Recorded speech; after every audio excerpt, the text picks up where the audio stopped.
Start.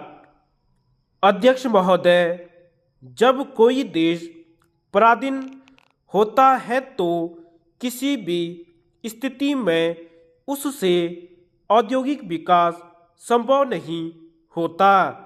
शासन करने वाला देश यह कभी नहीं चाहता कि पराधीन देश का औद्योगिक विकास हो और वह आर्थिक रूप से समृद्धिशाली बन सके।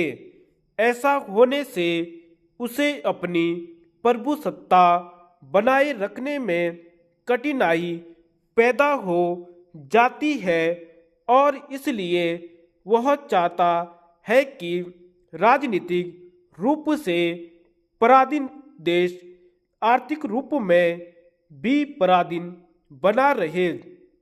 अपने देश भारत का उदाहरण हमारे सामने है।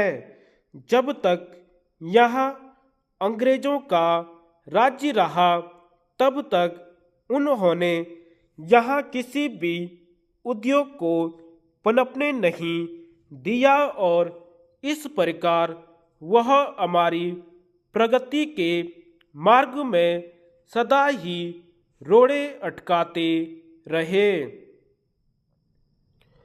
अभी हाल ही में कुछ आंकड़े प्राप्त हुए हैं जिनसे ज्ञात होता है कि भारत ही नहीं एशिया में कुछ और देश भी ऐसे हैं जिन्होंने स्वाधीनता प्राप्ति के बाद भारी औद्योगिक प्रगति की है।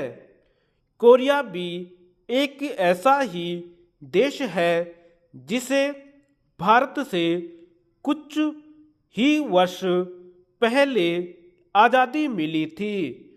आंकड़ों से पता चलता है कि आज़ादी से पूर्व 1944 में वहाँ जितना औद्योगिक उत्पादन एक वर्ष में होता था, अब उतना उत्पादन वह देश केवल 12 दिन में कर लेता है।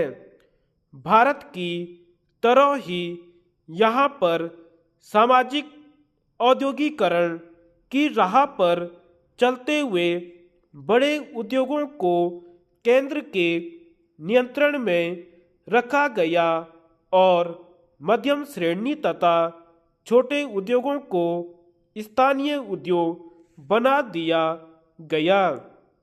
इसके साथ यहाँ छोटे उद्योगों को अधिक महत्व दिया गया। आज यहाँ के छोटे उद्योगों में विभिन्न प्रकार का उत्पादन हो रहा है। इन उद्योगों में हर वर्ष 40 करोड़ मीटर कपड़ा तो बनता ही है, साथ ही दैनिक जरूरत की प्रत्येक वस्तु इन उद्योगों में बनाई जाती है। यह सामान यहाँ इतनी मात्रा में बनता है कि इससे यहाँ के लोगों की जरूरतें पूरी हो जाती हैं। इस सब का श्रेय एक स्वाधीन भारत के आधुनिक उद्योग को ही जाता है, जिसके पास अपना कच्चा माल है और तकनीकी विकास करने के लिए उत्तम कारीगर हैं। उत्तरी कोरिया की सबसे बड़ी सफलता रेलवे का विद्युतीकरण है।